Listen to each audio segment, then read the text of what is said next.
Welcome back to the HRX placement stages, trying to get to DreamHack Atlanta. Finch here, joined by J-Mac and Taco once again. Happy to have y'all with me. Been doing a great job on the desk, by the way. And we've had some great games going throughout the day so far, too. The next one coming up, going to be Space Station going up against SK. And we're still in the upper side of the bracket right now. Earlier, we saw Mouse and Obey both win rather convincingly. Space Station and then SK, Rival, and CLG later on in the day are all going to be trying to join them. And it's going to be a tight race, I think, between Space Station and SK Gaming. SK have already kind of shown that what we saw from them online is most likely not going to be the same repeat playstyle that we see here at LAN, because they are ready to essentially show everybody that they belong in the Pro League for a reason. But they are going to have a tough uphill to climb here against Space Station Gaming, the number 3 seed out of North America. You know, seeding is kind of that one thing that everybody looks at, 3rd versus 6th seed. But SK yesterday, they really did show us that they have their potential to move forward. And I think that Space Station kind of have to come out and carry that NA flag a little bit, Yes. especially after day one, right? Some struggles from Trifecta. LZ didn't look as clean. So they kind of need to come out and show, okay, up at the top in North America could still kind of rep that. But J-Mac, that might not be anything new for BaRRa and Jeff, right? They're kind of used to holding that flag for NA. It's been a large flag that they've been carrying for a long time, ever since Season 1 Worlds. I mean, when I think North American Smite, the two names that I always go to, BaRRa and Jeff, they have been together for as long as Smite has existed. North America sweetheart couple. That's the same play that they've been making for years goals. now. And yeah, it really is, though, if you think about it. I mean, Jeff really does do just about everything you could ask for BaRRa. But I really do feel like this is going to be not only an important matchup for SK, but just like you said, Finch, super important as well for Space Station, because I think there's a lot of gray area now surrounding North America after watching these first couple of days of LAN, because these are the teams that Space Station have been scrimming, essentially. I mean, this has been their practice leading up to it, and if you look at what's happened with Trifecta, for example, I mean, you can't feel as confident as what they might have been. I think that there is a lot of pressure right now riding on Space Station's shoulders, because they are the team that's expected to make it through this placement round stage and go ahead and qualify to HRX. But just because it looks good on paper, it doesn't necessarily mean it'll translate. No, you're 100% right on that one, Taka. There's no guarantees at this point. It could be all EU making their way to the bracket. We'll certainly have a chance to see. But J-Mac, I mean, I'm going to cut you off on that one. I mean, Taco's alluded to it, right? There's so much importance in this one for Space Station. There really is, and unfortunately for Space Station, they've had a history of kind of having these rough moments when the pressure is really on. Usually it's a little bit later up into the bracket here, but Space Station really does have a lot of pressure coming in here against SK Gaming. Like we said, they're no slouch of a team. They showed us that their online phase is not what they are fully capable of here, so we'll see if these two teams can pull it out here. We'll get a chance to hear a little bit about how Space Station are feeling. BaRRaCCuDDa in particular is the one standing by. Let's go ahead and get over there to the interview and see how he's feeling. Thank you guys at the desk. I'm joined by BaRRaCCuDDa here from Space Station Gaming. What's so funny, BaRRa? I have Starlight Mint all in my teeth. Okay, so to the normal people at home, what is a Starlight Mint? It's a peppermint, but Vin thinks they're called Starlight Mints. And we've had this whole talk all day about how stupid Vin is because he thinks they're called Starlight Mints. It's obviously a peppermint. Yeah, I don't know about that. I have to agree with you on that one. I thought the trade was good for you guys at first, but after hearing that statement from Venenu, I don't even know anymore. But today's opponent is SK Gaming. It's Wednesday. What have you done to prepare for these European teams? Absolutely nothing. Next question. All right. So at LAN environment, you guys did struggle against Rival, Dignitas, and Energy in the spring and the summer. What needs to change now in the fall for you guys to overcome those hurdles? Honestly, against the European teams, we weren't playing our game. We were trying to adapt to them and react to them. And as long as we come into this LAN and play our game, we'll be good. So if you guys do make it here towards HRX, who's joining you? That's a rough question. I think Obey 100%. Outside of Obey, I think it's a toss-up for everyone else. I think all the teams here are really close and really good. Sorry for the voice crack, I'm still in puberty. But I think everyone here is just amazing, and you can't really count any team out. Some pretty wise words here from BaRRaCCuDDa. Thank you so much for your time. Best of luck into your matchup against SK. Back to you at the desk. I know we're in Season 5 and no one needs to sell BaRRaCCuDDa anymore, but if you still are holding on your BaRRaCCuDDa stock, no longer are you, I imagine. And it is Pepperman. I don't know what a Starlight is. What's Venenu on? What's he talking about? I don't question things that Venenu says anymore. I mean, the guy is just a walking question mark sometimes. But all jokes aside, though, I really do think that the addition of Dimmy to the Space Station roster is probably one of the most important things that we just have to talk about, because Dimmy, not only does he have like former pro player experience himself, but he's just got the insight into the European meta as a whole. And I think that's why I really liked when BaRRa said we've always tried to cater a little bit more towards that European playstyle. This time we're going to try to stick to our own stock, and I think that's the right direction to be headed in, because with Dimmy, he can probably help them to figure out a couple of things that maybe SK isn't expecting. And that's what we've seen from a lot of these top teams, is they're just playing their game. And if we can see Space Station play their game up against SK Gaming, it could prove very fruitful for them here. We'll have to see exactly what goes through, but I think that the addition of Dimmy is probably one of the big points for Space Station Gaming. They looked a little up and down throughout the season, but now with that extra little insight, I think that really does give them that extra push. And really, to be honest, we have not seen this team as presently constituted, right, in the LAN environment in particular. Previously, it was with Baskin when they came in, and they did have some international struggles. There's definitely a chance that with Venenu in here, if they play, like you said, their game, that they could end up potentially looking strong. But their opponents, SK, are not going to make that one easy. We got Coach Sanjo standing by. Let's go over to the interview and get his thoughts as well. Thank you so much, guys. I'm here with Sanjo, the coach here from SK Gaming. How are you feeling today? It's day number 3. We're feeling good. We're confident about this match. So last time you guys were facing off against No Ping Esports, a team that a lot of members expected you guys to beat, and you guys played very clean. How much focus did you guys have to throw into that set to make sure that happened?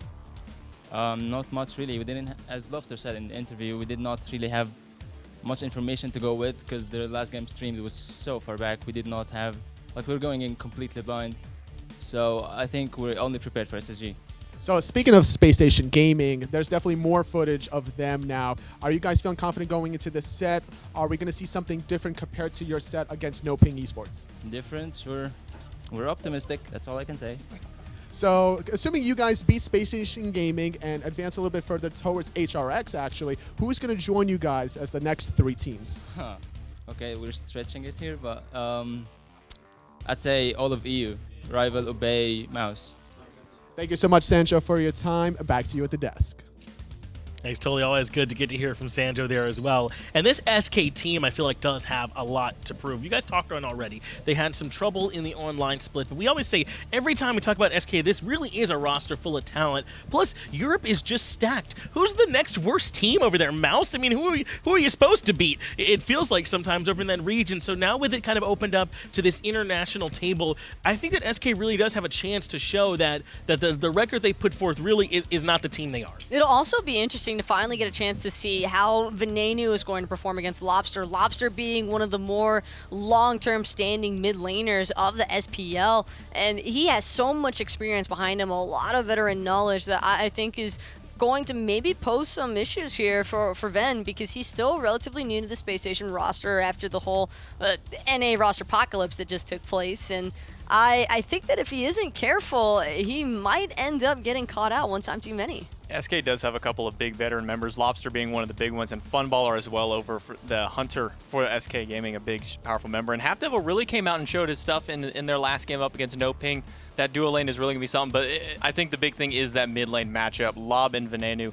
How is Venenu going to, they said they didn't want to just adapt to their strategy, they want to play their own game, but how is he going to adapt playing here against Lawbster? That's going to be the key matchup, certainly, is focusing on these 2 mid laners, right? Venenu, I think there might have been some concern when he came in that he felt like he needed to be the basket of this team, and you can't ask anyone to do that. He has to play his own game, and Venenu can certainly carry games in his own right, but playing his style, so as long as he's able to maintain that, we've seen him play the Morgan picks very well, stuff like that, where he's able to sort of make big individual plays and set up for the team. That's really all that they need from him, and if he can get that done up against Lawbster, Space Station will be in a great spot. And part of that also is just a little bit on Andy's responsibility, if you ask me, Finn. Finch, because Andinster has also been a very hot and cold member of the Space Station roster. We've seen sets where he has had an absolute lights-out performance, and other times where you wonder if he could ever even find the light switch at all. And it's that level of consistency that I think is probably always been Space Station's biggest internal struggle.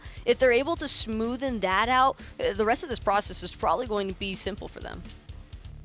And for SK, some of the questions that you have over there, we're talking about Lawbster, right? Is what fails are we going to get today, right? Which one of those is going to be showing up? Because there are some times where Faeles comes in, and much like Andinster, he looks like he could certainly be a top jungler in any given moment. And then sometimes where he could be even costing the team some matches. That's why this mid lane matchup I think is so important. If those two are able to play at a high level, it makes it a little bit easier, I think, for Andinster and for Faeles to play as well as we know that they can. I'm also looking at the solo matchup too. Aquarius and Ducky going to be going at it against each other, and both these guys do like to play pretty much anything they want. Aquarius, I'd say a little bit more aggressive than Ducky, so how's Ducky going to really adapt up to the playstyle that Aquarius has had here? And really, how are these two teams going to adapt to their own metas that have really developed between themselves? Oh, well, Aquarius has always been more of a standout member of the Space Station roster in recent times, because he has not only gone for the aggressive plays, but he's also helped out greatly with Andy's jungling by just constantly harassing the enemy team's jungle and solo laner. And I think Ducky, being one of the more mechanically sound players, can probably still pose some issues for that, because I don't think he's going to necessarily let Aquarius run circles around him like we've seen Aquarius do so many times before to other solo laners. And I think, Taco, until I see otherwise, Aquarius is the #1 option for me on Space Station right now. I think Venenu 100% has the potential to be that, and likely will be once they get into their groove. But just based on the most recent evidence that we have seeing Space Station play games, he's their most consistent player right now. He wins his lane matchup all the time. His rotations are excellent. I think there's a lot of pressure on Aqua as well to make sure he continues to bring that level of play that we've seen from him in the online phase. Consistency is a big thing with both of these two teams, and I think that Aquarius, and even onto the flip side, Ducky is also another one of those very consistent players. So it is really going to be down to who helps their jungler out more often, so that way they can escalate their mid laners forward. The bans have already come racing through. One of the faster bans that we've seen, Erlong Shen and Odin for SSG, and Mercury Freya taken away by SK. These guys are ready to play.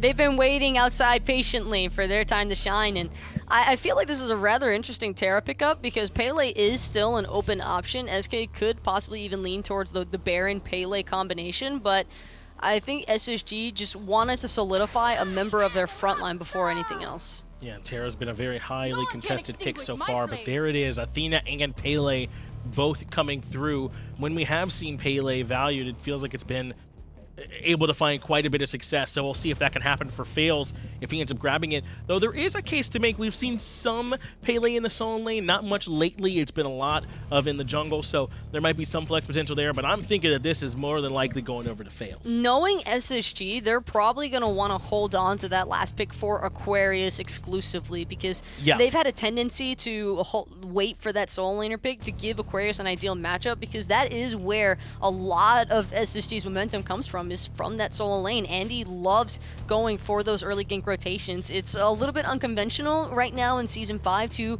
pay as much mind towards the solo lane, but you can definitely get some snowball factors going if you're able to completely control that side of the map. They're really paying an homage to kind of how Season 1 and 2 used to be, of aside from, when Balone and Xing Chen were pretty much the two go-tos, it was always kind of wait, see who gets the counter matchup into the solo lane. Then for a while it was just pick your solo right off the bat. You get one, I get the other. Now we've seen a lot more teams kind of focusing, getting these more flexible options, RTO and Terra, not really revealing their hand onto which one they're going over, but Janus locked in for SSG going over to Ven. There's been some deliberation, it would seem. You kind of mentioned it. There was a bit of a quick pace to the picks and bans initially, and then on the second two, Space Station kind of slowed some things down. Janus and Jing Wei, where they rested. We have not seen a ton of Janus up until this point. He certainly does still get picked some, but not a whole lot, Taco. I think initially Space Station wanted to maybe play the more aggressive front, but after seeing the Athena Pele get locked in, they decided to opt for heavy disengage instead, because if they're able to just Janus ult every single time, or even use the Jing airstrike to get out. They have a lot of really good disengage already, and SK needs them to remain in the same area space so that way the Pele can do those big burst damage swings that we've seen happen in so many team fights before. So SK might encounter some troubles here because their global aspect, sure, you've got Athena, but Athena isn't going to be able to match that of a Janus every single time. And the Chiron pickup here, I like it up against the Terra matchup because of how much CC and how much quick CC she has to get off there. The cleanse is going to come in big in the middle of these team fights, really help out his support more than anything, because the Athena is going to be taking a brunt of it whenever she goes in, even prevent the knockup from the Pele. But it's going to be Circuit and RTO banned away, two very hot bans right now. I like this from SK. It feels like they're the only ones realizing some of these junglers have been skating by today, right? Circuit hasn't been getting much attention paid, neither is Pele. And SK are like, guys, there's some pretty good junglers that are still out here. Okay, no troll. I think that that's also just because teams don't want to reveal their big strategies just yet. That might be We've true. already heard it before from Obey. We heard it from Mouse in their most recent interview. Picks have not truly been revealed. Teams are still trying to hold on to certain strategies so that they can show as little as possible to maybe catch their opponents later on in the bracket off guard. Interesting to see the Naja ban here. He is a very strong jungler right now. I don't really see it as so much of as an Andy god as much as I see it as like Faeles. Earlier into the split, I could see the Naja a little bit more. Right now, it's kind of a little less. It's probably because Andy played so much Naja towards the end of the fall split. He was picking that guy quite a lot to try and play heavy setup. I think that it's mostly weird because Naja Janus isn't exactly the wombo combo that you think of right away. Feel like SK maybe could have held on to that for later on in the draft. I do like them trying to get rid of some of these really strong junglers, though, because you're kind of right. It's not a ton of damage from Space Station right now, and Jing certainly can swing, but she feels a little bit more item-dependent, wants to get her build a little bit more online. Janus damage can be there, too, but not as much as some of these other mages. So SK trying to limit the Circuit, the Najas, trying not to let this come from other areas, and putting pressure onto BaRRA and Venenu to deliver with these picks we've seen so far. I think SK right now are just trying to come up with strategies or ways to bypass this Janus mobility that SSG have introduced to their composition, because the Scylla route is going to be very ideal in order to keep the Janus and Jing from escaping so easily. And I do want to make sure we confirm Scylla is locked in there for SK as well, so they've got their mid laner ready to go. And we talk about this all the time, right? When you've got someone like Athena who's great setup, I love a pick like Scylla to be paired with that, man. That's about as good a follow-up as you can ask for. She's going to be a little rough in the early game, but once that late game hits, one taunt into a Sikkim, and you might as well just kiss whoever got hit by that goodbye. Scylla has the ability to swing a game so fast. And Sikkim's a nuts good ability, isn't it, actually? When you get it all the way ranked up and it's like a spread route, it's so good. Every bit of Scylla feels pretty fantastic when you can make it to that late game stride, but we were just discussing how there were some concerns over the early game. I am a little bit torn here seeing the Sylvanus, and the reasoning being, Sylvanus is going to be great with this Jing. I love that Jeff is going to have that sort of presence during the early laning phase. That should help mitigate some of the early game initiation pressure that SK might have been trying to toss out there with the Chiron. But Terra for Aquarius, it's not that he can't play this god, but I almost wish we could see Aquarius on a more aggressive solo laner. Right, the kind that could kind of get the most value out of a potential lead if he's able to grab it, as they also round out their draft with the Camazotz.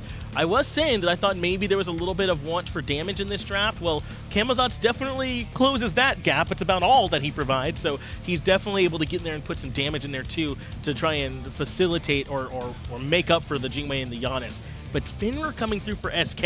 I mean, Taco, I don't know, SK have a pretty good draft here. SK have a lot of really sound crowd control effects to go across the board, but I think that the main issue they might encounter with this composition is just who's going to specifically chase down this Janus and keep him from escaping and keep the rest of Space Station from escaping, because one through space and time in the middle of SK trying to drop their entire team fighting abilities, and that's the end of it. Then they just reset and re-engage, and who knows what happens after that to SK.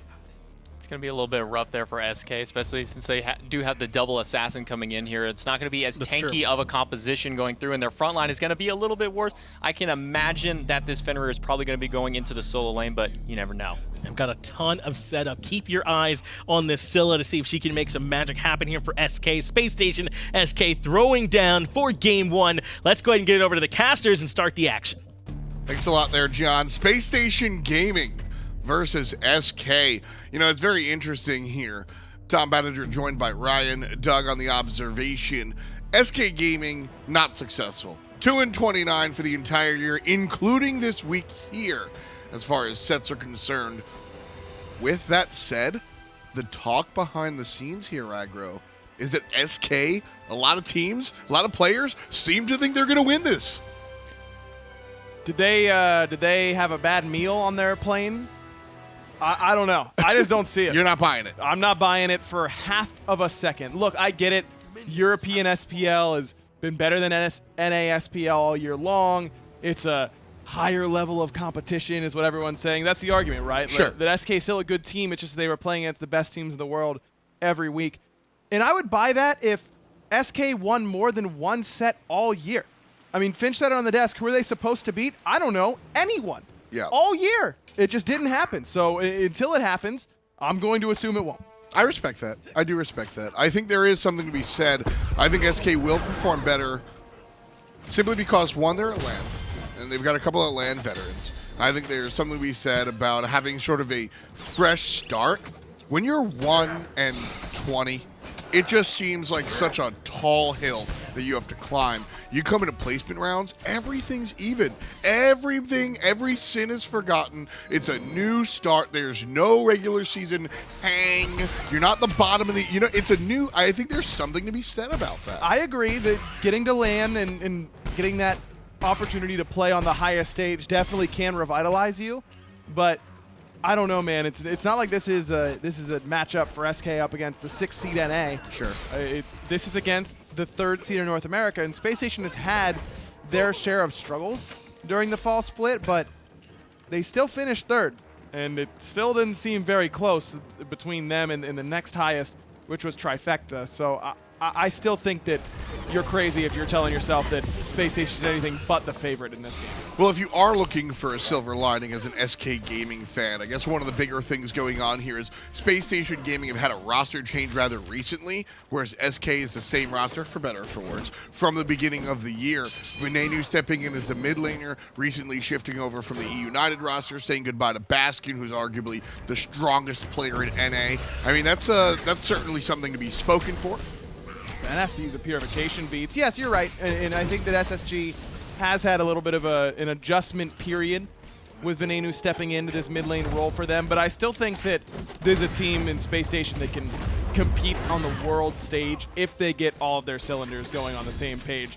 For me, it's less about how well Venenu will fit with Space Station and how well Andinster will play for Space Station if BaRRaCCuDDa will still be a top-end player in the ADC role. I think Andinster has been hot and cold so far this year, and when he's hot, he's looked like the best NA jungler.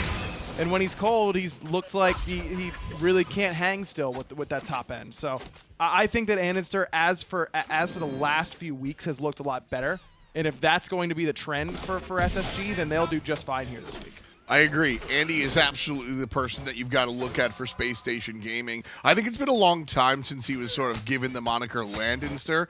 Andinster previously notorious for just choking at land, not being able to stand up. I think there's some distance between himself and that narrative.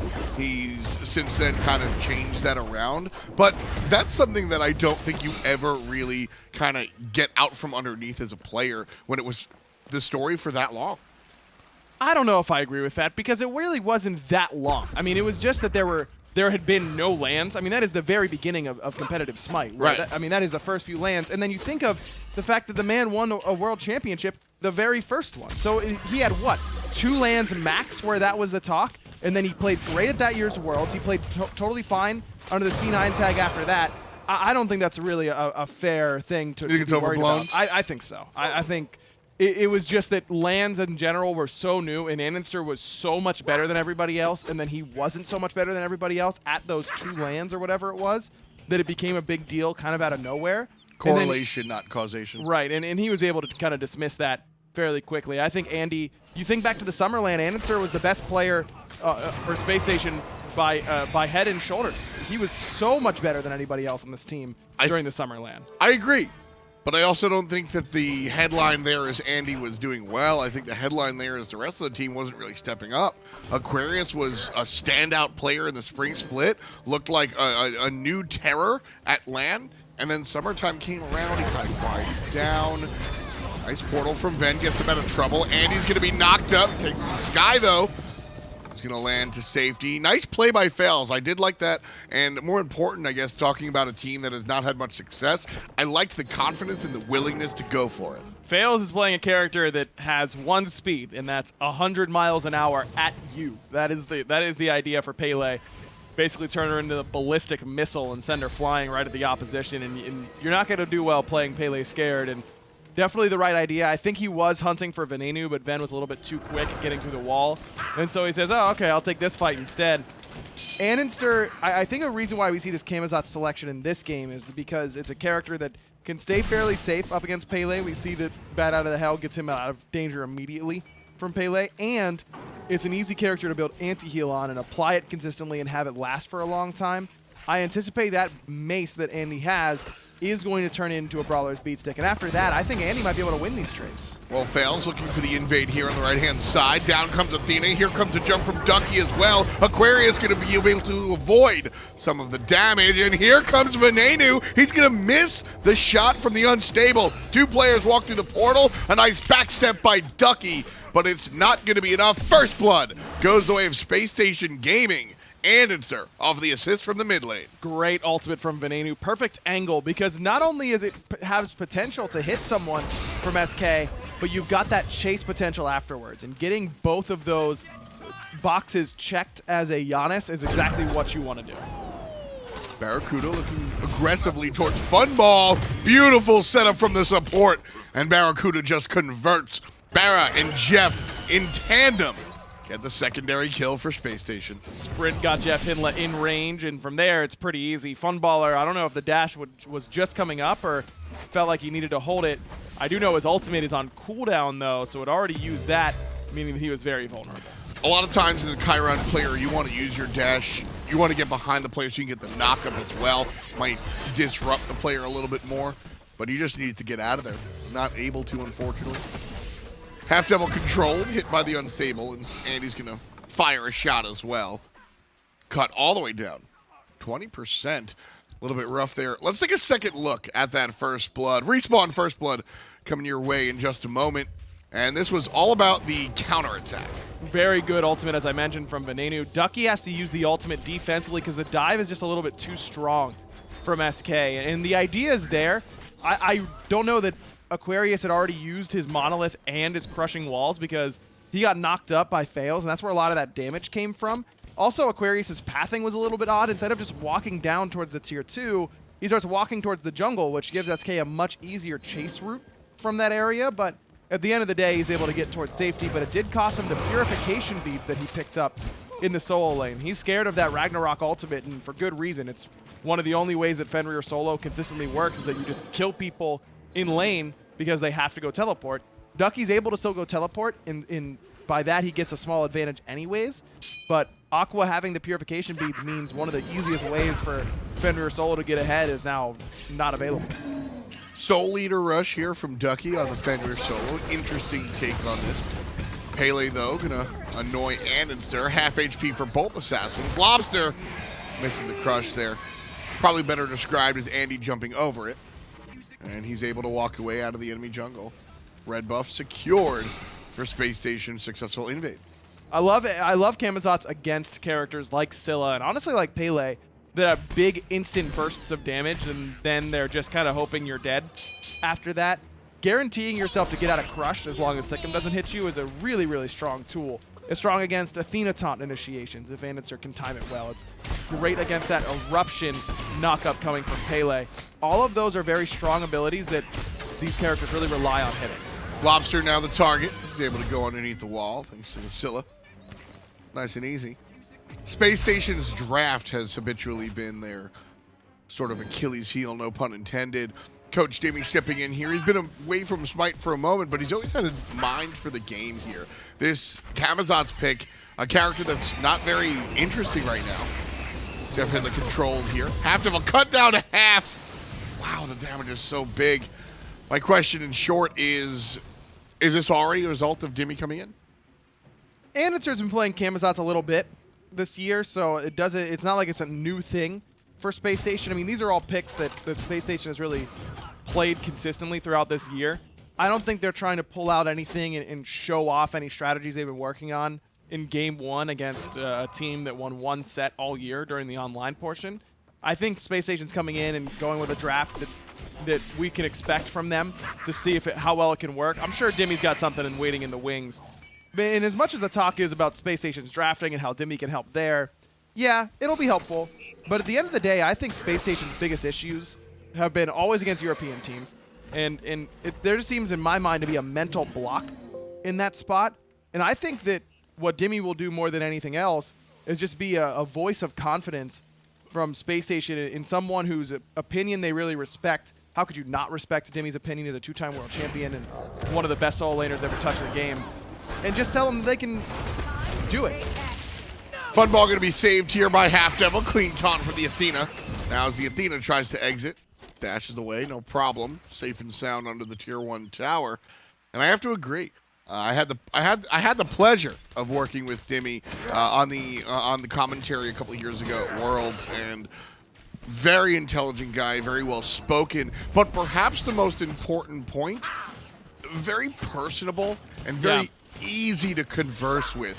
You know, I'm very interested in learning and improving. Venenu gets out of that one, and just very frank conversations every day after Worlds. We'd be like, you know, I think you did this better. I think you did this poorly. We should work on this, that, or a third. And has a very non-antagonistic way of approaching those conversations. And with Space Station Gaming, these guys are all very approachable people, and I think Dimmy fits into that vibe of the team very well. And I think that's the side that's really going to help Space Station more than anything else. The X's and O's are one thing, but I think his approach to civility and his ability to have those conversations and improve the team, that's really where I'm expecting the most out of Coach Dimmy. A lot of times we see these coaches and their job isn't to the idea that a lot of players have, I think, or fans have about what a coach should be doing in esports is very different than what they actually do. Unlike traditional sports, a lot of times the coach isn't there to tell you you suck and this is what you suck at and here's what you need to do differently. All the time it's a lot more mental kind of fortitude in teaching everybody how to get along. It's a lot of psychiatry work, basically, for a lot of these esports players. I think Space Station needed to be told how and why they suck. But no one can really do that because these players have been around forever, and they're just better than everybody else. Dimmy's the only one that can tell these guys they suck and be right and have them not be able to argue it. And I think there's something valuable. Who has the resume to tell last year's World's MVP he needs to work on positioning? Who has the resume to tell Andinster that he's doing the jungle incorrectly, right? I see that. And Dimmy, well, he's the one. Dimmy does. Probably the single one, arguably. Gars comes back? You take Coach Gars? All right, Gars has been out a little bit too long, you know. But if Andy wants some tips on Thor play, then yes, I think Gars could fill that role. 13 minutes in, Space Station looking clean. They get the first blood, and they have a kill after the fact. A very small nominal lead, SK Gaming able to hang. And looking at their draft, this is kind of lined up for SK. I think most SK fans would like to see Faeles a little bit more active, a little bit more aggressive, but he hasn't died early, and that's a good sign. And Lawbster's on the late game Scylla. So I think this is an all right situation for SK to be in. No reason for them and their fans to be upset or aggravated. As the game unfolds, though, we'll certainly keep an eye on this middle lane. Halfdevil lurking on the bottom side. Ven, another portal used on the Halfdevil. And Ven's been throwing those portals out pretty willingly in a lot of these fights. And wonder if SK is going to identify that and try and use it to bait him. Yeah, I think they're absolutely taking notes. And Halfdevil being willing to sit in that very dangerous spot. I think he was asking for the portal and then seeing if they were going to be able to make a play off of it. SK Gaming's taking notes for sure. Venenu certainly using that portal for crowd control means he doesn't have it available for escape. The ultimate's there, of course, but just another cooldown he's got to be wary of. Aquarius goes for Blink after he hits level 12, so that means he has no team fighting relics at all. Jeff already has the sprint, but now you have to ask, do we need Shell here? Do we need a Horrific? You're not going to be able to get both from this spot. JeffHindla pops the ultimate on a Halfdevil who wiggles away via the dash. Here comes ultimate from Venenu. Left side. That'll neuter the team fight. Nothing goes on. Nice shot there from Venenu, who accidentally steals the red bar. Perfect. Easy for him. Now it's to the Gold Fury for Space Station. SK does have Oracle Vision on this. Funballer has that ultimate. It's great stealing. Faeles is here. He's going to bring Athena along for the ride. Looking for JeffHindla. Faeles gets cut down by the unstable Vortex. And he goes to the sky to avoid some of the nonsense from SK Gaming. Barracuda goes from right to left. And Halfdevil goes from up. Oh, he does get on out of there. As does Venenu. Faeles going to be the only one dying here. SK do deny the Gold Fury. Worth? Yes, that's the ultimate goal, is to stop the Gold Fury from going down for Space Station. So Faeles gets that job done. I would have liked to see Funballer just trust a little bit more in that spot, though. Use the ultimate as Faeles is initiating. Try and help him out and get some damage, because Space Station was so healthy that Faeles blinking in, even with the Athena ult on top of him, really didn't pose that much of a threat in that position. But if Funballer is giving some artillery help over the top, maybe that's enough to send Space Station back and give some space for Faeles in these fights. Yeah, I'm certainly going to want to see more out of Funball as the game goes on. It's not really making the impact just yet. Transcendence finished. Booty's online, likely to go into the Crusher after the fact. And once Crusher is finished, then there's no excuse. I definitely need to see more of the Chiron. Right now, I think Funball can hide underneath the fact that he's an ability-based hunter, so he needs those items, and maybe that's why he's not being as active. But with the Transcendence finished, I think he needs to start swinging. There's no excuse after that third item, so Funball certainly needs to step on up. His team down 2,000 gold, and the early game not really going their way. That mace that I anticipated turning into a Brawler's Beatstick for Andinster actually ends up being a Jotun's Wrath and then a Transcendence. So it's already 3 items deep for the majority of Space Station. There's no anti-heal up against Pele and Fenrir, whose healing is really relevant, especially with the Soul Eater pickup for Ducky. I think that's a misplay from Andinster and the rest of Space Station. Ven looks like he might be building into a Divine Ruin, and I gotta say, I think so often as Janus, you can't apply that consistently, that it's just not worth it. So he goes for Spear of Desolation instead, and I think this is just outright better. Look, you'll hear me harp on lack of anti-heal a lot on a lot of teams, but I think on certain characters, just not even worth purchasing, and I think Janus is probably one of those. Where I agree. It's so much better to try and outright kill your opposition than stop their healing, that Venenu is never going to be able to consistently apply anti-heal through a team fight, so he shouldn't even try. You only really have one offensive ability, right? You have you have the portal, which we've seen him use offensively, but you're not looking for damage from it. Andy's surrounded by SK jerseys. Oh, that burst damage. That's why we see the Camazotz come out, I think. Very few characters escape that one. Camazotz does, and now SK looking for the Gold Fury.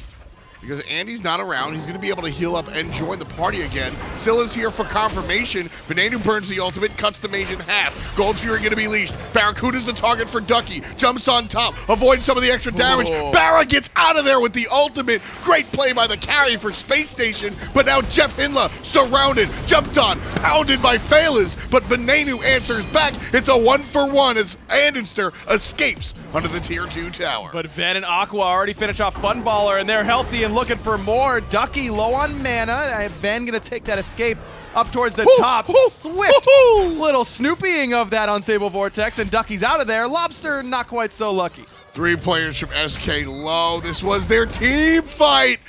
And they walk away. Halfdevil now in trouble. Rooted, booted. Venenu takes him out. 6. That's half a dozen for SSG.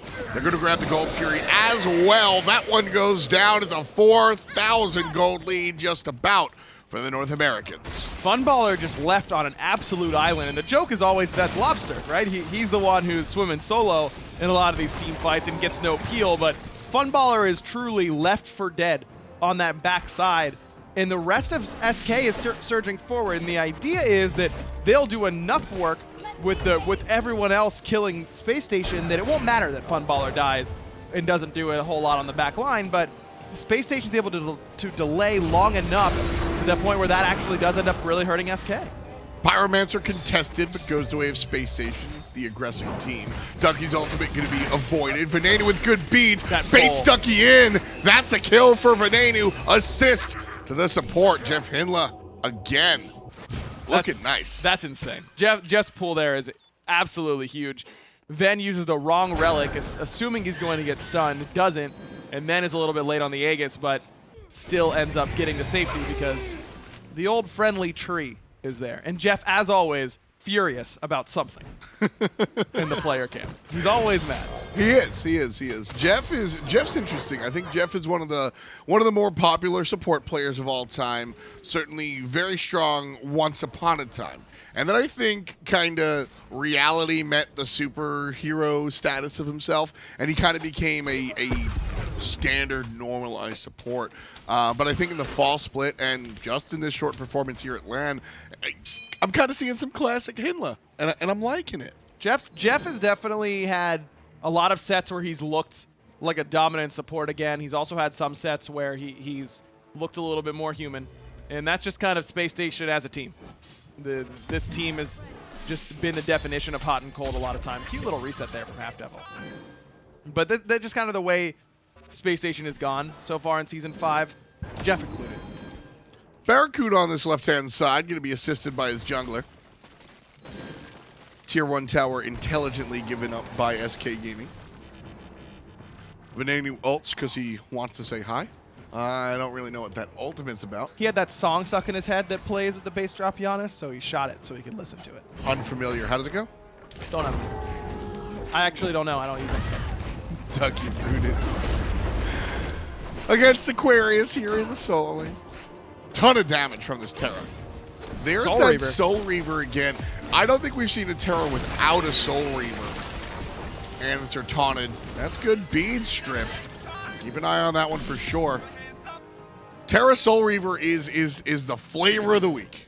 And I have been very against it. You hate it. However, in this game, it makes a little bit more sense to me because it's Space Station Gaming? No, because Space Station's draft doesn't do a lot of consistent damage. It's lots of little bursts here and there. It's Andinster with the Vampiric Bats. It's an Unstable Vortex. They don't have a lot of consistent teamfight damage, and they don't have a lot of AoE. So the Soul Reaver can get everybody in that kill threshold for one Unstable Vortex, one Camazotz combo.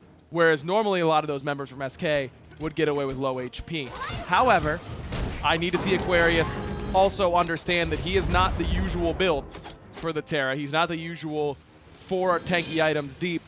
He also went for the pen boot, so he's hitting really hard, but you can also get hit pretty hard. And in SK, if I'm SK, I've got no real problem focusing out this Terra once we catch up in levels. He's also utilizing and leveraging this XP advantage that he has with this build to the point where he's going to blink Soul Reaver, Earth Infuriate the entire enemy team, and that's going to feel really, really good because he's ahead in XP, but if we get to all level 20s and the game is even, that might be a little bit more difficult. 22.5 in. Space Station owns 7 of the 8 kills on the map. They also have a 6,000 gold lead thanks to that kill lead. SK Gaming, though, they're starting to come into themselves. A Scylla here in the middle lane. Pele's interesting. I think Pele has a great early and mid. Late game, how do you feel about her? She can 1v1 with the best of them. Her team fight can be a little bit sketchy because usually the enemy team will have built a bunch of anti-heal. There's a little bit this time around on Space Station, just the Brawler's beat stick so far for SSG, but in the late game, Pele really does need to be in the teeth of the team fight, can't always survive whenever you get to 38, 45 minutes. But at this point in the game still, I mean, Pele will outbox. She can 2v1 at this point still. She can be very strong. Teams right now shifting over to the right-hand side. Gold Fury has spawned, but SK going to get the free 500 from the tower that's barely standing. Space Station take that as a nod to send their carry over to the Gold Fury. Halfdevil's here. The lonely Athena. And no response from SK. They're slowly going into the jungle. The play here looks like it. No, okay, they're walking past the Fire Giant. But, I mean, Halfdevil's not a threat really here. BaRRaCCuDDa's just saying, okay. I think Halfdevil could definitely out-secure BaRRaCCuDDa from this position because Taunt is so good. But BaRRaCCuDDa's ability to kill Halfdevil is very real. Sure, so Halfdevil's forced off of it, and Gold Fury goes down. Pyromancer is being done by SK in response. Ducky goes for the jump and the Athena ultimate. Venenu wiggles away. Nice play there for the mid lane. Faeles in trouble. Dashes out of the ultimate from JeffHindla.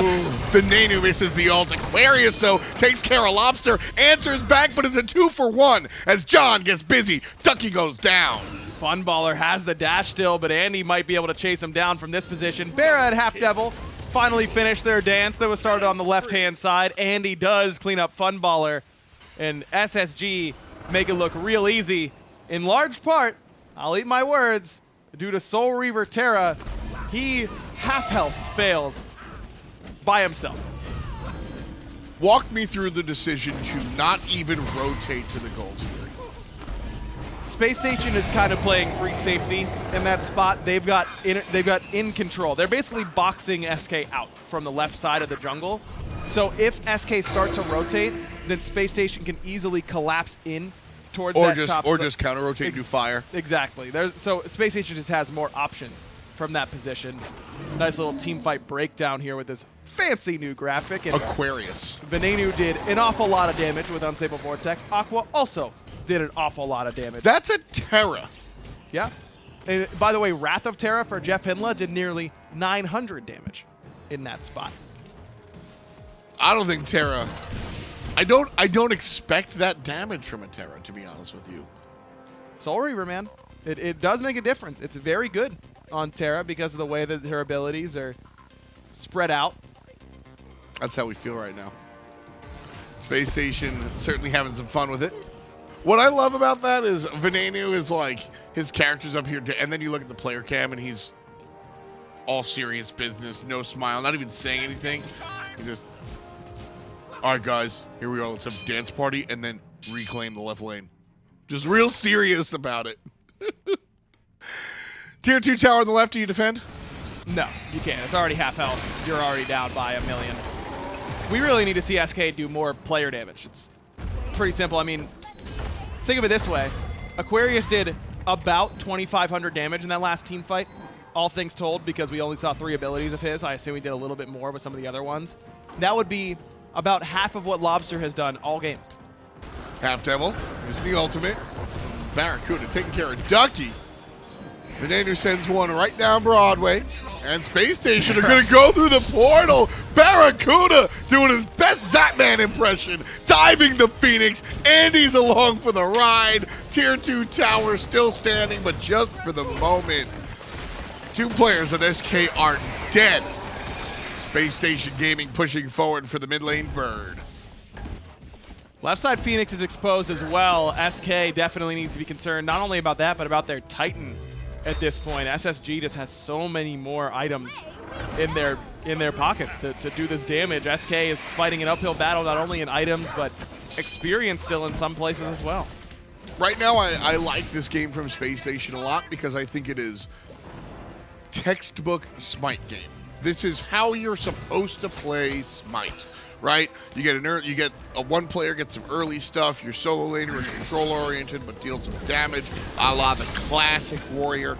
Now, Space Station's struggles in the past have been the fact that they're almost too textbook, the fact that they're too meta. Right now, this is exactly what they need to do. I think if you're a Space Station Gaming fan, you're very happy that they're looking this strong, especially after their kind of struggles towards the end of the regular season. But I am kind of, is there a thought? I ask the question rather than make the statement. Is there a thought that it's too normal? No. You play the hand you're dealt. SK dealt you a hand where they weren't going to fight you early on. You got ahead in the duo lane. Ven was able to get a slight experience lead because he's Janus, and that's what Janus does, especially against low clear mid laners like SK. And SK just kept giving up ground. Yeah. Spacestation would take a step forward, wait for SK to respond, and SK would go, no, we're fine with that.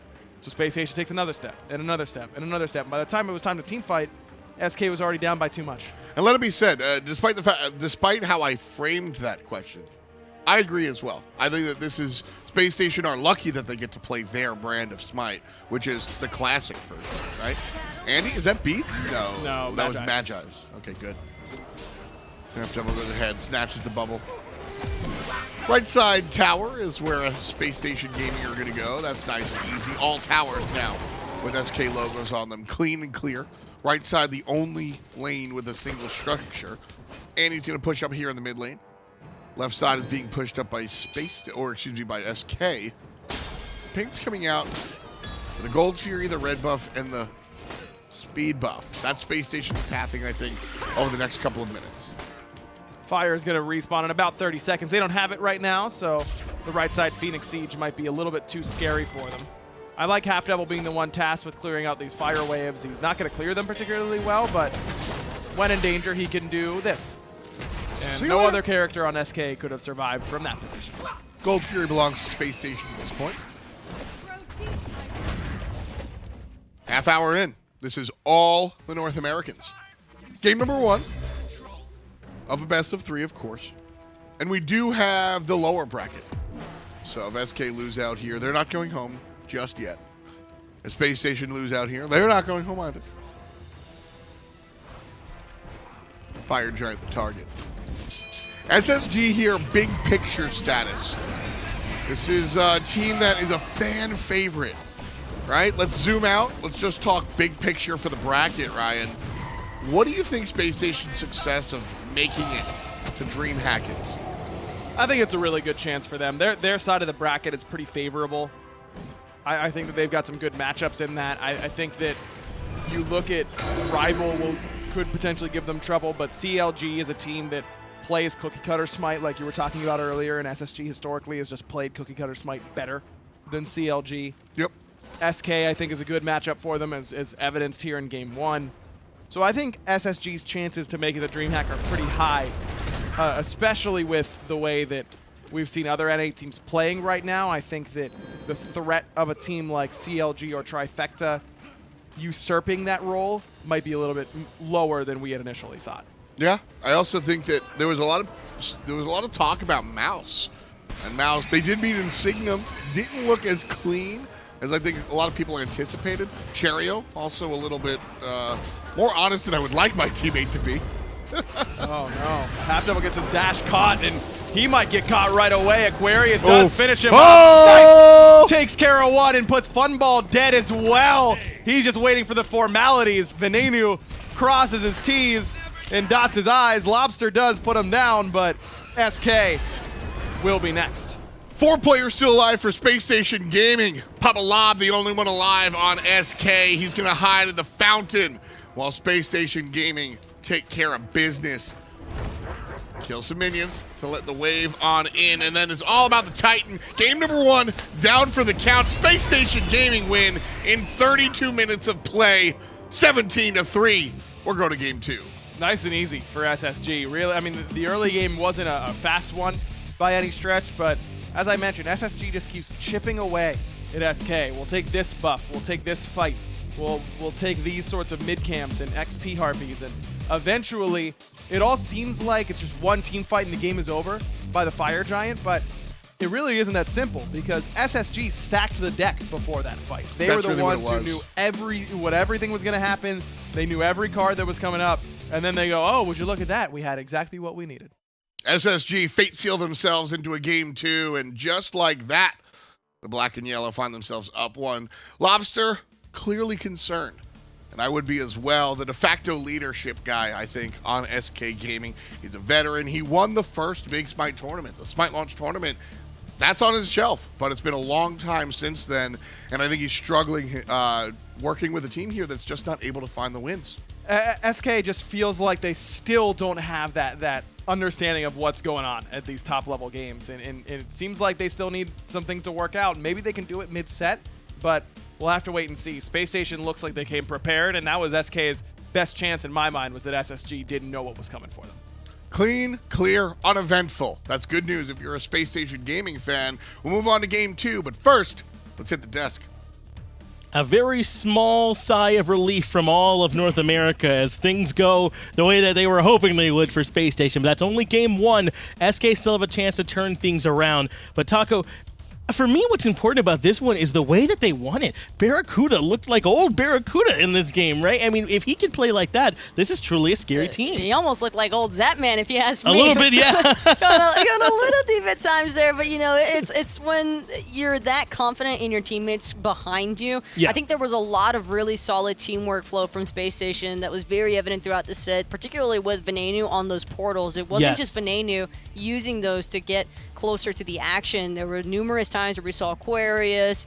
I think even Andinster had a couple of great engagements because of being able to utilize those portals, and that was the initial issue that I saw SK kind of entering into this match with, and it did really seem to be a problem of them not being able to fully finish off some of their killing blows. And not only that, we saw them even use for zoning mechanics against their opponent, making sure that you have to come back towards us to avoid this next portal or you're going to die. We saw it over into the solo lane very early on with that first blood, which was a lot on the back of the purification beads picked up by Aquarius in that solo lane, recognizing that you're going against a Fenrir, Athena, Pele. First pick up purification bead instead of teleport, saved his life and was able to turn around for first blood. Yeah, that fight goes much cleaner if they're able to find that Terra there. If they're able to take down Aqua earlier on in that right-hand side. So a big play from Aqua to pick that up. He's been looking great, but so was Andinster here in this game on the Camazotz, able to make some really nice shots. We were saying going into this, right, that we were a bit worried that there might not be enough damage here on this team, or at least not enough consistent damage. You heard Ryan talking about it a little bit on the cast. Well, Andinster definitely helped cover that gap for this team, kind of filling in when they needed just a little bit more to finish off some targets. And I think that was another thing too, was that at times this Camazotz pick just looked so shaky, but the way that Andy was able to non-stop maneuver all throughout the backline, his patience was just unmatched throughout this match. And that's really what you need from your assassin. It's not the always up in your face, kind of the lurking in the back line, waiting for your pick opportunity. And you can see that's what Andy was doing constantly, holding that opportunity, going for the blink, getting those kills multiple times. And Taco, what you alluded to before the game, the safety from Space Station, I think was a huge deal in this game. There was that prolonged fight around the Gold Fury where Faeles goes in early on and dies, but he gets off so much damage, but the rest of Space Station were able to so easily get out of there. The Barracuda was able to Venenu with the portals. And can we talk about how well Jeff played on Sylvanus peeling as well? They just walked away every single time. That's all that kept happening. SK would do some kind of crazy good initiation, but it would usually amount to basically nothing because you just portal away, you Jing away, airstrike away. Even Ducky, I think, was doing a great job at first of spamming damage against Barracuda, but he just could not finish anybody off, and that was just the heartbreaking sentiment here for SK, is that they just could not finalize those kills. And this was probably one of my favorite plays too, because Jeff played that beautifully, ults out to prevent getting knocked up by the Pele, and because of that, Faeles is stuck basically trapping or baiting the rest of SK to try and follow up because they're expecting that that's going to be a free pick onto the Sylvanus. Instead, they're the ones getting served up to SK or Space Station. And that ultimate by Jeff was big there. You could see that Venenu accidentally misused his relics first off, went for the purification beads instead of the Aegis, and then Jeff coming in with the big ult, really helping him out. But that is the shot right there. The big money from Venenu, almost one-shotting into the back line, getting a lot of damage off to help win that game. Clipped 3 people, 2 of them died because of it, and the third one was basically dead too shortly after. I think that he had a homing missile onto some of those SK members. Also, Funballer was like nowhere to be found during this match. I think a lot of those Chiron ults that he was hoping to try and spam some damage onto, he wasn't able to really mark anybody because, again, they just ran away. They had so much disengaged.